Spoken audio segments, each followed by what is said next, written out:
belles paroles, Dieu reste le seul qui peut agir. Sur quoi que la grâce et la paix soient sur cette maison où désormais repose le Papa Louis, et que sa miséricorde nous console davantage au nom du Père, du Fils et du Saint-Esprit. Amen. Jésus, je viens. Jésus, je viens. Jésus, je viens. Je viens à toi. Je viens à toi. Tel que je suis. Tel que je suis. Je viens à toi. Accepte-moi. Jésus, je viens. Jésus, je viens. Je viens à toi. Je viens à toi. Tel que je suis. Prions le Seigneur. Yahvé notre Dieu, au nom de Jésus-Christ. Amen. Amen. Nous prions les membres de la famille de prendre le devant et prendre place dans la tente pendant que nous les suivons. Que le Didier, si possible, qu'il lance une musique à l'extérieur pour nous accueillir. Défaillance.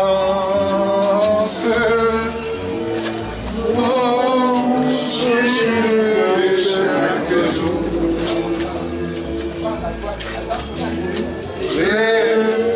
révérence ses exigences,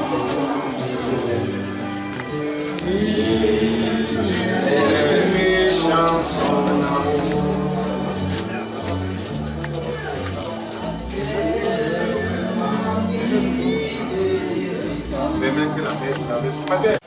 Et la paix vous soit donnée de la part de Dieu notre Père et du Seigneur Jésus-Christ, qui s'est donné lui-même pour nos péchés. Que ta présence divine, chef de ma foi, ferai-je chaque jour. Chacun, oh j'ai besoin de toi, moi, bercé, né mis dans l'ombre, rôde autour de moi, accablé par le nombre. Je sens viendra le secours. Le secours me vient de l'Éternel, qui a fait les cieux et la terre. Il ne permettra point que ton pied chancelle. Celui qui te garde ne sommeillera point. Voici, il ne sommeille ni ne dort. Celui qui garde Israël. L'Éternel est ton ombre à ta main droite. Pendant le jour, le soleil ne te frappera point, ni la lune pendant la nuit. L'Éternel gardera ton départ et ton arrivée dès maintenant et à jamais. Amen. Merci. Des pannes en route. Mais Dieu a voulu que tous ceux qui ont eu les pannes, qui ont les voitures qui sont tombées, soient ici ce soir. Et cela, c'est par la grâce de Dieu. Je vous remercie très particulièrement pour ce culte de ce soir. Et remercie d'abord les révérends pasteurs qui ont bien voulu venir nous accompagner pour prier au nom de notre frère qui est parti, de notre père qui est parti, de notre cousin qui est parti. Et je crois que ce n'est que le commencement, puisque demain sera le grand jour pour nous. Le grand jour, pourquoi? Parce que nous avons attendu longtemps. Et pendant ce temps, nous avons beaucoup souffert aussi dans notre âme. Et je pense que quand vous avez toujours quelque chose dans le frigidaire, tant que vous ne l'avez pas sorti pour manger, vous êtes toujours anxieux. Et je vous remercie parce que demain, nous allons finir tout ça, si Dieu le veut bien. Et j'attends quand même que nous soyons assez nombreux demain comme nous sommes ici ce soir, parce que nous avons besoin de votre présence. Toute la famille, tous les enfants de Ndankwanga a besoin de vous. Je ne peux pas trop parler parce que nous devons acclamer la parole de Dieu. Je vous remercie, que cette soirée soit pleine de bonheur, pleine d'amour pour tous. Je vous remercie pour la soirée et à demain matin. Merci beaucoup.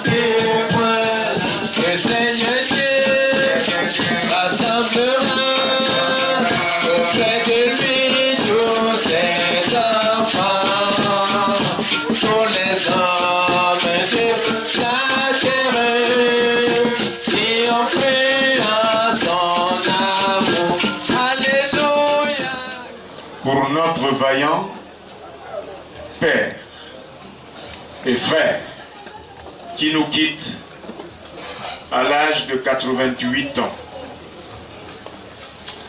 Or, le psalmiste, c'est 70 ans. Et c'est souvent les plus robustes, les plus vigoureux qui atteignent 80 ans.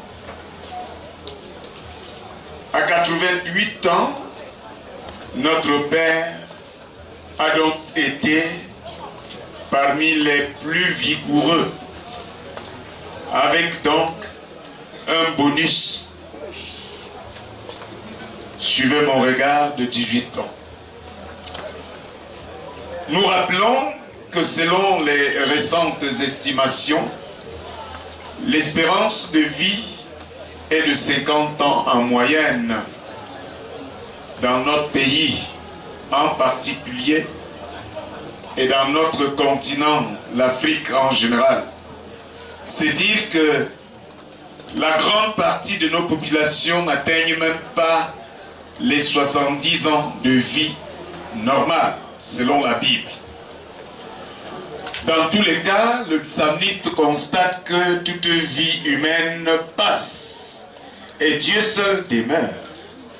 Nous pouvons le comprendre, surtout que c'est Moïse, l'auteur de cette psaume. Le verset 1 nous l'indique si bien. On peut alors se rendre compte à l'évidence que cette psaume est une récapitulation des expériences de Moïse depuis l'Égypte et pendant la marche dans le désert. Il avait vu mourir les enfants des soldats égyptiens. Il a vu l'armée être engloutie et disparaître dans la mer Rouge. Il a vu les braves et fidèles croyants mourir dans le désert. Il a vu disparaître petit à petit tous ceux et celles qu'il a fait sortir d'Égypte. Les compagnons de la traversée de la mer Rouge et de la vie dans le désert. Il arrive à cette conclusion que la vie passe vite et nous volons vers la mort. Il constate que la vie vécue, nous n'en tirons que peine et malheur. Ce constat amer du psalmiste peut encore être vérifié de nos jours.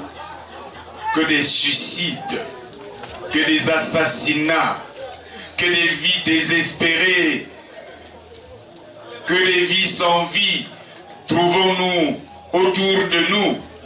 Et s'il arrivait que nous demandions à l'instant à chacun d'entre nous, pourquoi vous êtes là? Pourquoi vivez-vous? La plupart d'entre nous répondraient qu'ils sont là parce qu'ils attendent leur tour. Ils sont là pour attendre la mort. Ils sont là parce qu'ils ne peuvent faire autrement. Car à 20 ans, à 50 ans, à 70 ans, à 88 ans, même à plus de 100 ans, on peut avoir vécu pour rien. On peut avoir vécu de manière à ne voir dans sa vie qu'une somme de peine et de malheur. Mais pour le psalmiste, une vie sans Dieu est une vie effectivement triste. Il sait que la durée de notre vie dépend aussi de notre attitude à recevoir de lui la vie et la mettre en valeur selon les instructions qu'il nous donne, ou à nous éloigner de lui et à gérer de manière désordonnée et irréfléchie et même irresponsable la vie qu'il nous donne. Notre attitude de destruction de la vie, la nôtre ou celle d'autrui, de nuisance à la vie, la nôtre ou celle d'autrui, attire la colère de Dieu. Mais l'homme a atteint un haut degré de banalisation des instruments et moyens de produire la mort, en sorte que sa mort ou celle de l'autre ne lui dit plus rien. Il y a un langage qui se tient aujourd'hui à Douala. Pour ceux qui sont accros à la télé ou aux réseaux sociaux, on les appelle des microbes. Et ce sont les jeunes, n'est-ce pas? Les jeunes, à partir de 10 ans en avant. Les plus vieux dans le groupe, c'est généralement 20 ans. Ils marchent avec le couteau. Les couteaux, les machettes, ils déchirent les gens. La vie ne leur dit absolument plus rien. Alors, il n'a plus peur de la colère de Dieu. Ce monde juvénile. Il n'a plus peur de la colère de Dieu. Plusieurs personnes ne respectent plus Dieu pour respecter la vie humaine. C'est ici que le psalmiste interpelle Dieu et lui dit: fais-nous comprendre que nos jours sont comptés, afin que notre cœur s'applique à la sagesse. Voilà une thématique, la sagesse. La sagesse, c'est cette capacité de reconnaître que la vie, l'amour, la paix, la joie, la santé viennent de Dieu. Il faut être sage pour le comprendre. La sagesse, c'est de reconnaître qu'en ce temps de misère, en ce moment de dur combat pour la vie, nous ne pouvons pas utiliser tous les moyens pour résoudre nos problèmes comme si Dieu n'existait pas, comme si Dieu n'était pas là. La sagesse consiste à demander l'amitié de Dieu et lui donner et demander de donner à notre vie, à nos travaux, un résultat durable. La sagesse, enfin, c'est de s'attacher à Dieu, de l'aimer et de faire sa volonté. Voilà, chères sœurs et frères, voilà la prière que le vieux Moïse fait au soir de sa vie, et surtout sa demande à Dieu: enseigne-nous à bien compter nos jours, afin que nous appliquions notre cœur à la sagesse. Telle devrait être la prière de chacun et chacune de nous, une prière faite à haute et intelligible voix, mais aussi par la qualité de notre vie, de manière que nos enfants, nos amis et nos voisins entendent et comprennent. Une telle prière qui traduit la vie qu'on a vécue avec Dieu, mais aussi avec les autres, est une forme de combat. Un combat comme recommande le vieux Paul, prisonnier et au soir de sa vie à son frère Timothée, son enfant, dans la foi, probablement ce que ferait Papa Kouankam lui.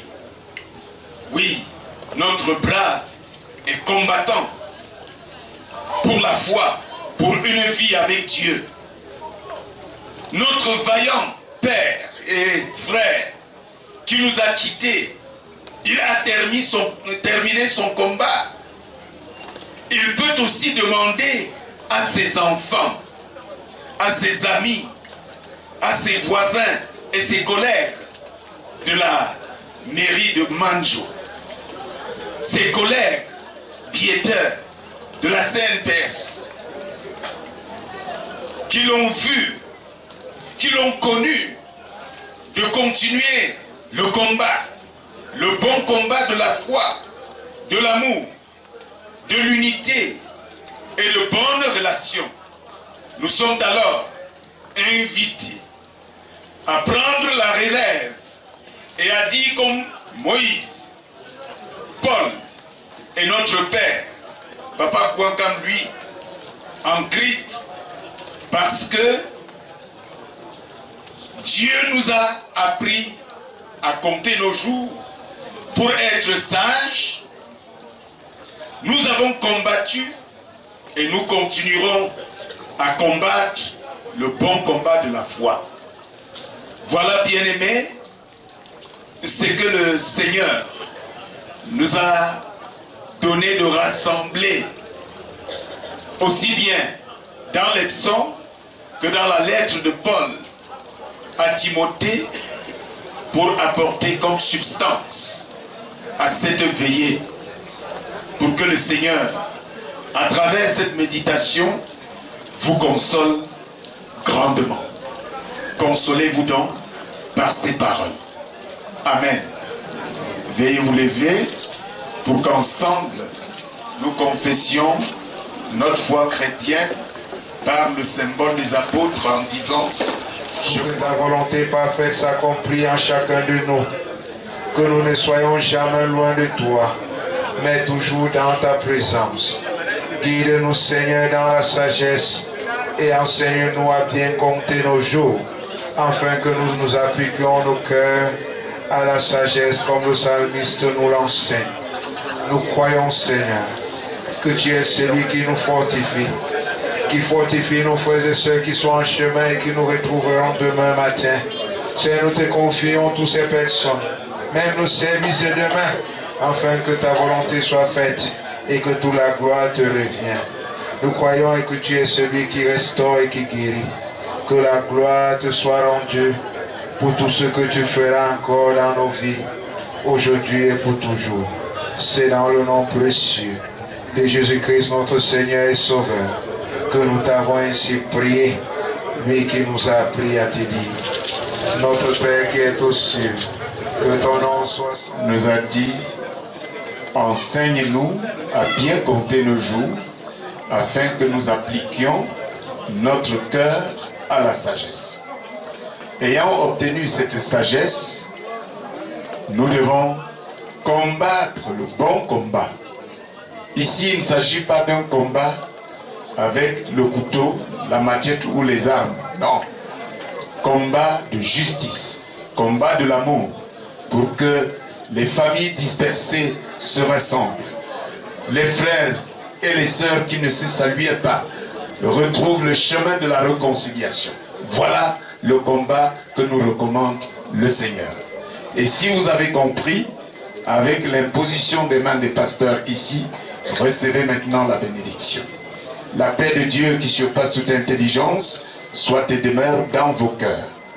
Et qu'il transforme tout simplement cette boue et cette brume et qui nous donne autant de froid en une abondante consolation et en une abondante élément thérapeutique pour notre santé et en une abondante bénédiction pour vous tous, dès maintenant et pour toujours. Amen. Merci, veuillez vous asseoir.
Só fechou para nós,